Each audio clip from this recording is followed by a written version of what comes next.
Good morning. Happy Monday. We're starting the day off with a seed delivery.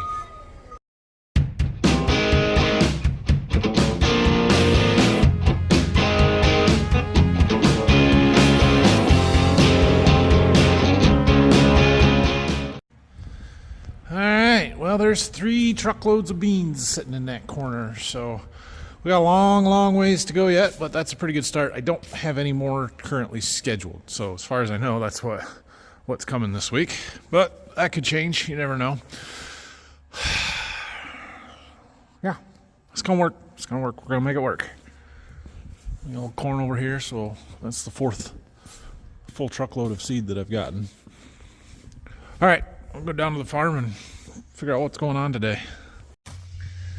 Okay, well, it's not a horrible day. It's not real cold, but it's not warm.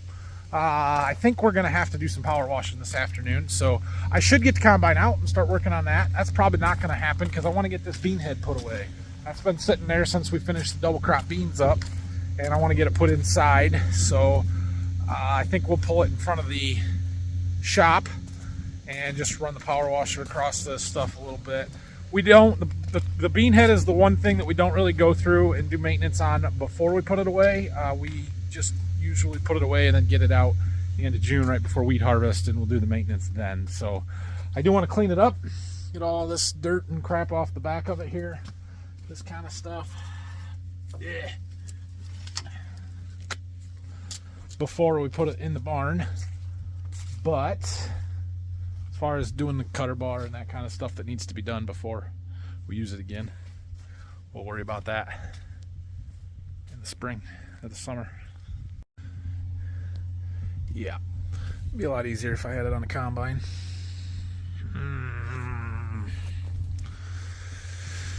Oh well, it'll be fine.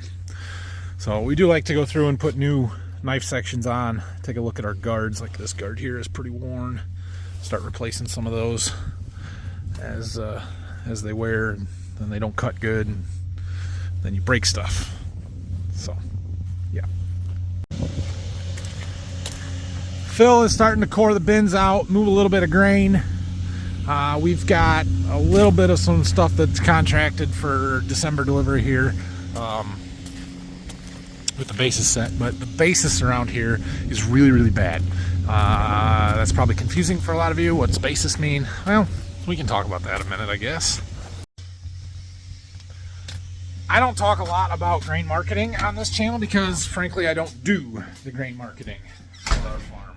Something I need to be more involved with, but just don't get a lot. So, let's talk grain marketing for a second. How do we sell our grain, or how is the price for how we sell our grain set? Well, it's set off of the Chicago Board of Trade, the futures price for corn. So I'm trying to pull up one of our grain buyers pages so that I can show you. Hold on a second. All right, so this is one of the people that we sometimes sell grain to. Not a ton, but we do occasionally. But if you look here at December 23, this is the delivery. So when you're going to deliver it, December 23, futures price is $483.50. They're going off of the March 24 contract, which it's down a penny and a quarter at 1.25 cents today. January uses the same futures because they're going off the same month, as does February. Same price. Same price for March. And then this is October, November of 24. So that would be for new crop 24 corn, 513. Anyway, and then you'll notice this line here. This is the basis. So essentially, this is the price in Chicago. That $483 is the price of corn right now in Chicago if you were to deliver on a contract, which isn't really how it works. But from there, the local elevators and markets will adjust their price based off of local demand, whether or not they want corn, whether they're, transportation costs and that kind of things to come up with the local price. And the difference between the futures price and the local price is what we call the basis. And that basis can vary dramatically, especially during different times of the year. And right now, around here, all of the elevators are full. They don't have room to store stuff. There's not good quality corn because of all the vomitoxin issues that are in the area. And so their basis has gone really, really wide or gotten really bad where they're paying much less than the Chicago Board of Trade price right now. So I'll just show you some examples. So this would be close to Toledo, Maumee, with this particular buyer. Futures price at $4.83. Their basis is negative 82 cents.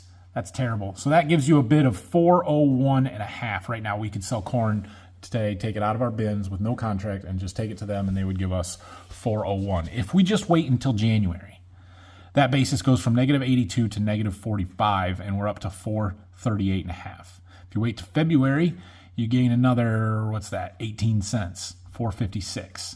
Right, so that's where storing grain and grain bins are paying for themselves big time. You're picking up almost over 50 cents a bushel to store it from now until February.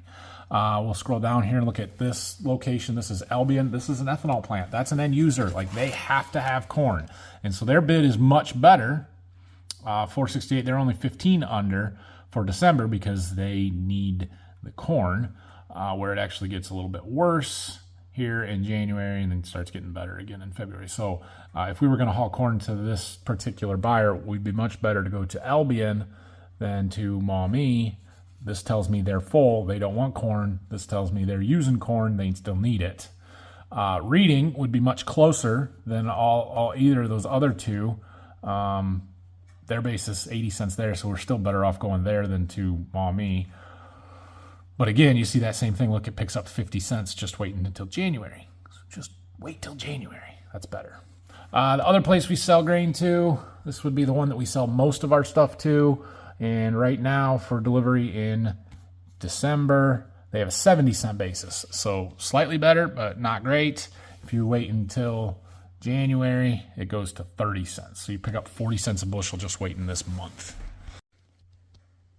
Now, as we're selling grain, we can lock in that futures price basically at any time. We can lock in the basis at basically any time. So you can do one or the other or both and have what we would consider a cash sale at that point. If you do both, if you just do the futures price, it's an HTA and you wait to set the basis later.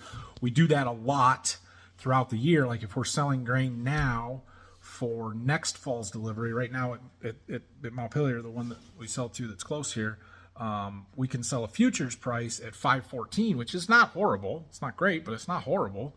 But there's a 50-cent basis. So if we wanted to lock that in, you could set a cash price at $4.64, or you could just sell the $5.14 and hope that that basis gets better at some point, and maybe it's only 30 cents or 20 cents next fall instead of 50. Who knows, right? A lot of times it is 20, 30, maybe 40 cents in the fall. This year it's 80. If you didn't set those bases early, they got really bad. So we kind of got burnt with that a little bit this year because we had done a lot of those HTAs, hoping that the basis would narrow up. Now we saw this coming, and Phil, who does most of our marketing stuff, set the basis on what we needed to for the fall back in early October, I think, when it was closer to 45 or 50 cents and not 80 or 70. So we saved some there, and it wasn't so bad. But it's just part of the game. You never know how things are going to go or what's going to happen. So anyway, all of that to tell you that Phil is hauling some corn out right now because we have a contract, I think 5,000 bushels or something along those lines, that is, the basis is already set. He set it a long time ago, and so we have to deliver on that because once the basis is set, you have to deliver on it. If it was an HTA, we could roll it to future months, and it's complicated. But he's got some stuff that he needs to haul before the end of the year here. That's what he's working on. Once we get past the first of the year and that basis improves drastically, which they could change it between now and then, it could go down. So we could lock in that basis that it is now. We could hope that it gets better, or we can just ride it out and see what happens, and maybe it gets worse. Who knows? But anyway, that's grain marketing 101 for you, I guess. It's not a good lesson. Don't take marketing advice from me. So we are going to power wash that bean head off this afternoon. I decided to wait until after lunch before I worry about that. So I want to clean this treater up just a little bit. We've got a bunch of dust on it and stuff from wheat because wheat is dusty. I vacuumed it off some, but we're going to rinse things down with some water here and see if we can't clean it up just a little bit and not to put it away dirty. Or leave it sit dirty all winter, and then we need it in February, and it's really cold outside. So, yeah, we're just going to rinse stuff off a little bit. I like to hang it over the grass so that the stuff runs off into the grass and not my concrete, and, yeah, should be fine. All right. This is the spot that I was most concerned about getting cleaned up. I think we've got it. We got the top washed down, mostly. Made sure all the hoses are drained, there's no water in anything, so I think we're good to go. Okay, well, that should be good until we need it. It is just about lunchtime, so I'm going to go in and eat, and then we'll go down and drag out a bean head. I've got some more insulation coming tomorrow. I've got all that fiberglass that we're going to roll into the ceiling, but we've got enough of a cavity up there that I'm going to put some styrofoam, some polystyrene in there, and they're delivering it tomorrow morning, so that'd be good. I am back from lunch. I suppose I should pull this bean head up here. It's a little hard to get motivated to do this because, well, it needs to be done, but it doesn't have to be done. I don't have to do it, and it's cold, and it's not a fun job, and I just don't want to, but it's fine. We'll get it taken care of. It won't take that long. I don't think. We'll get to use our new power washer.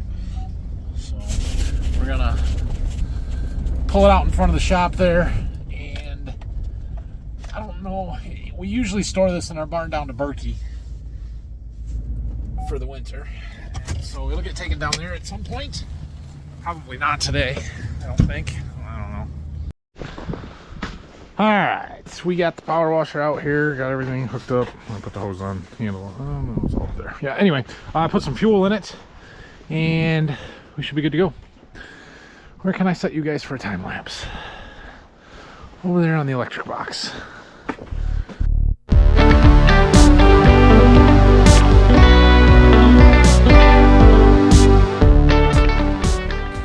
Well, new power washer.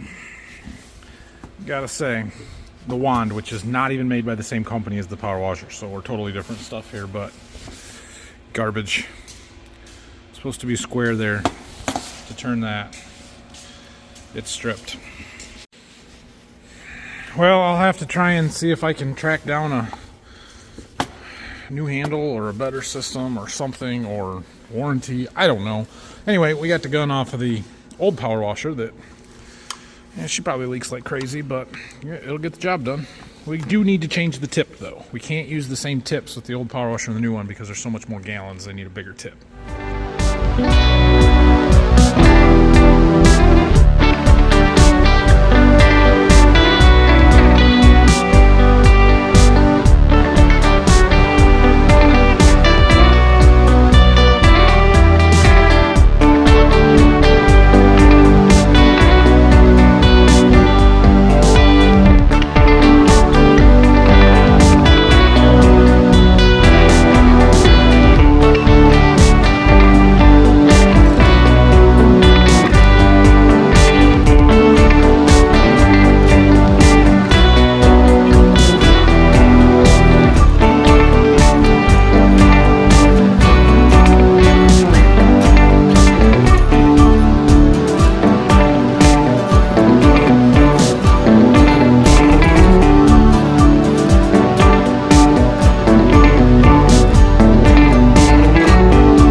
This, I underestimated this project. It is way dirtier than I thought and harder to clean. It's taken me a long time chasing dirt from one spot to another. Hard to get to. Would have been easier with it on the combine, but the combine's got the corn head hooked up and I'm not ready to unhook that. And yeah, we're gonna get it. It's gonna be close. Or yeah, we're running out of daylight. I have burnt through 5 gallons of fuel for heat, and we need to fill her back up. Well, you guys see? I don't know. Anyway, don't look too close, but it's a heck of a lot cleaner than it was. My goodness, that thing was dirty.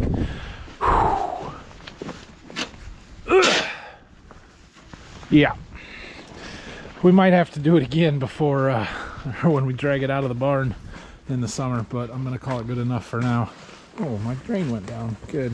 We need to clean our drain out. It was holding water and I poked it, made it go. But that center pan there, that yellow part underneath, I dropped that. It won't go very far, obviously, with it sitting on the header cart, but it was enough that I could get it cleaned out. That was what I was afraid of, not being able to get that cleaned out. So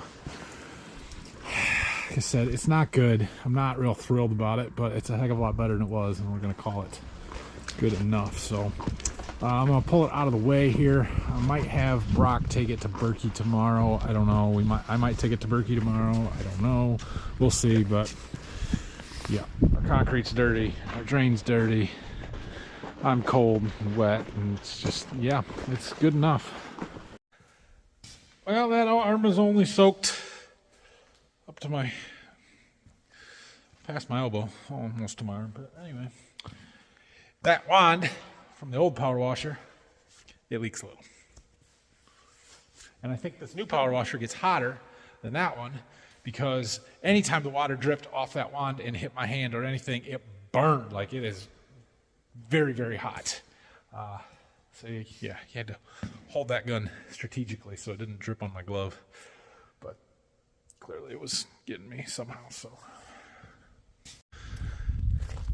this head is not new anymore, and we're going to need to do a little bit more maintenance to it next summer before we get rolling with it. Every year we replace the knife sections on the cutter bar, and just sometimes some of the guards or whatever guards are worn or broken, which we need to do again. But some of the poly underneath the yellow plastic, especially that center section, is starting to wear out. This divider point, this one is okay. The one on the other end has got a big hole in the bottom that's worn. So some of those kind of things that we'll have to address when we get it out for wheat harvest. Now, the corn was there from the grain cart. The rest of it pretty well came off the bean head. It was dirty. Yeah, we're gonna have to scrape that up too. Okay, well, among other things happening today, I have started assembling a list of what I need for chemicals, herbicides, insecticides, fungicides, that stuff for next year. Planning for 24 is well underway, so I need to get some inventory numbers and figure out how much we need to buy. But I've been informed that there are some early order discounts, we'll call it, or better pricing if I order by December 15th. That's coming fast, so time to start figuring all of that kind of stuff out. We're getting there. All part of the management, right? Do all of the grunt work and figure out how to manage this, you know, power washing and everything else. And yeah, it gets to be a lot sometimes, but we'll keep it under control and get it figured out. We're doing just fine. So I have that insulation coming tomorrow, so I'm gonna have to get that truck unloaded in the morning. I'm gonna figure out what we're gonna do with that bean head. We've got Brock gonna be here. It's supposed to be snowing. I don't know that we're gonna be able to power wash anything, but we do got to get this mess cleaned up. Maybe get that head put in. We could bring the combine into the shop and pick at it a little bit if we want, but we'll see. So anyway, have a great night. If you have any questions or comments, leave them down below, and I will see you guys in the morning.